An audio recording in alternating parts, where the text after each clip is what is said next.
foi uma grande viagem. Imagina eu poder criar, junto com a minha orientadora e com o meu co-orientador, um currículo que eu queria ter estudado, que eu queria ter vivenciado. Então, pensamos em história da África, história da cultura afro-brasileira, medicina de quilombo, arquitetura quilombola, conceito de quilombo, estética. Então, nós montamos um currículo que foi o currículo dos nossos sonhos. Se eu tivesse que estudar, o que eu queria ter estudado lá na minha graduação ou no meu curso de especialização. Como Cláudia fala, eu sempre acredito que a gente não anda só. A gente tem uma espiritualidade que está regendo, está dizendo, vai, caminha, te lança, sabendo que nunca foi fácil, não é e talvez nunca seja. Então, eu parei a minha tese de doutorado para poder pensar sobre isso. Nós concorremos ao edital do Nordeste, o Nordeste só ganhou a gente e um grupo de Recife, e aí nós fomos para esse edital. Nós recebemos, à época, R$300 mil para gerenciar esse projeto. E eu comecei a ficar pensando e fiquei a sofrer, porque tinha um projeto para ser executado e tinha minha tese de doutorado. Aparentemente eram dois caminhos e eu não podia correr riscos, porque quem está no doutorado, no mestrado, sabe, tem dia e hora para entrar e para sair. Não tem vontade, não. E aí eu fiquei naquela coisa de o que eu vou fazer agora? Então eu disse, eu vou subir o quilombo, lá a gente decide. E aí quando a gente chegou no quilombo, nós selecionamos 56 professores, entre militantes, quilombolas, pai de santo, e fomos para Novo Oriente. E aí eu estou falando de percorrer quinzenalmente 300 quilômetros. Era ir e voltar numa sexta-feira à noite, passando aqui por Caucá, esse ônibus, e voltando no domingo, 17, 18 horas. Nós ficamos, gente, 1 ano e 2 meses subindo e descendo serra. Vocês não têm noção, ou tem. Muita gente mora em serra e sabe o que é, né? Então, nós vivemos isso 1 ano e 2 meses, depois nós voltamos para poder acontecer a apresentação do produto didático, tudo tratando de quilombo dentro dos bancos da universidade. Vimos que não, isso era contraditório. Como falar de quilombo longe do quilombo? E aí a gente decidiu que a gente ia, sim, vivenciar essa experiência de ir quinzenalmente para o quilombo. Depois nós tínhamos R$300 mil.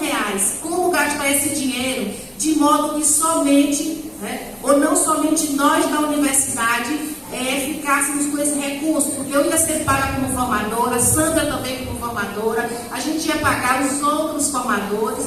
Então nós ficamos pensando e entendendo que dinheiro faz bem a todo mundo. E que não fazia sentido a gente somente como professores ter esses recursos.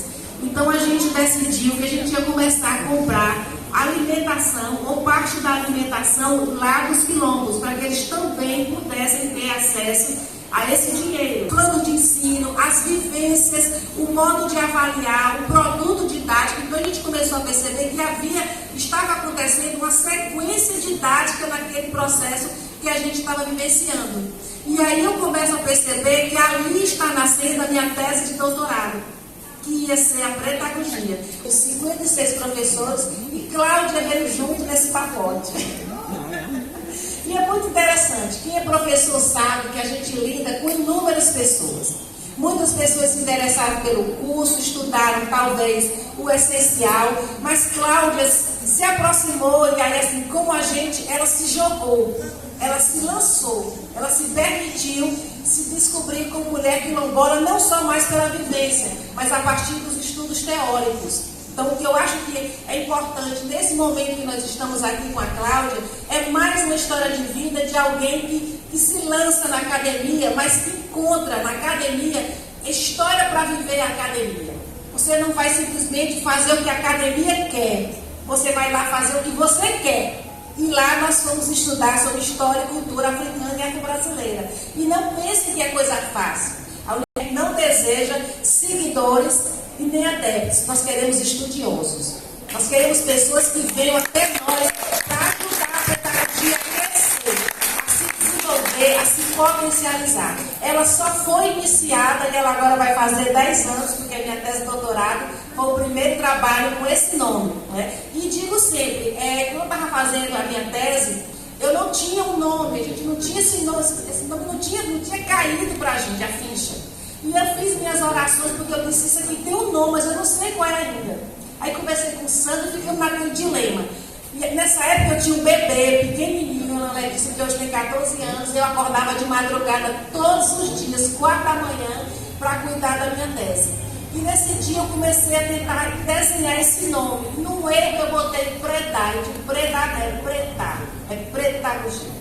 Aí o nome nasce numa madrugada que para mim foi inspirado pela espiritualidade. Então eu agradeço a espiritualidade, agradeço a Sandra, a Henrique Cunha, a Rebeca Beijo que participou conosco e a Cláudia que embarcou na nossa viagem e que está aqui hoje apresentando, já é mestra, agora no seu doutorado e apresentando aqui o fruto da sua dissertação de mestrado.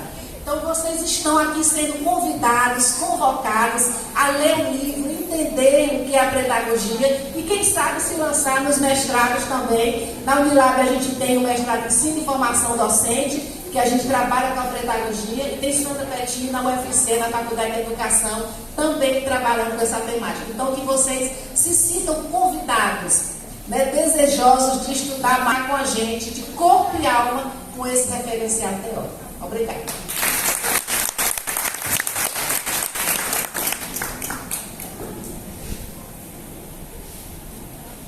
As sementes, né? Então, agradeço muito a ancestralidade, em nome dessas pessoas, em nome dessas comunidades que criaram esses grupos em todo o território do Brasil e em todo o território da americanidade, né? Desse continente dos povos originários e que foram depois também se tornou também um continente também africano, a sexta região africana, né? Como se fala, né? Como dizem os pan-africanistas. Então, essa região, em todo o continente, que é chamado americano, se tem quilombo, com nomes diferentes, e em todos esses lugares se teve uma enorme resistência. E continua essa resistência hoje. Então, estou muito feliz de poder ter participado disso. Isso é um grande privilégio, né, estar com vocês aqui hoje. É um privilégio ter podido realizar esse trabalho. Enfim, a história toda é linda, né, Cláudia? Porque nós nos sentimos aqui nessa mesa, né, com certeza, muito favorecidas, né, porque nós pudemos realizar este encontro e nós não conseguimos reproduzir depois, né? Muitas vezes depois do curso as pessoas vinham nos procurar e nos perguntar: e aí, vai ter outro curso? Mas cadê edital? Cadê edital? Né? Infelizmente a CECADI foi sepultado, né, depois. Então, assim, eu acho que o importante de tudo isso é que os editais não aconteceram mais depois, mas já estava tudo plantado, né? Então, não é possível retirar mais, né? Todos os esforços para destruir aquilo que foi plantado são inúteis. São apenas um adiamento do que vai acontecer cada vez mais os quilombos vão ocupar o seu lugar, tudo vai ocupar seu devido lugar no Brasil, neste continente, enfim, é inexorável, é só um adiamento, e estamos muito felizes, porque já estamos vendo a mudança acontecer de novo, e então agora nós estamos com uma outra maturidade, nós agora pensamos mais coisas ainda, né? Nós agora queremos consolidar algo que foi criado naquele período, que foi favorecido, né, pelas políticas públicas, primeiras políticas públicas que foram pensadas como algum tipo de reparação para a população negra no Brasil, né, e que é de enorme importância para todos e todas da diáspora negra. Tem obrigatoriedade como tem aqui, né, e isso é muito importante. E sem contar que há uma grande diferença, porque aqui a população negra, ela é majoritária, ela não é uma minoria. Consequentemente, se torna ainda mais evidente a necessidade dessa incorporação nos currículos. Então, esse trabalho que nós realizamos, ele foi fantástico, ele deu muitos frutos, mas particularmente o trabalho da Cláudia, ele tem um brilho muito especial, né? Porque, como a Geranilda aqui disse, ela teve um envolvimento muito forte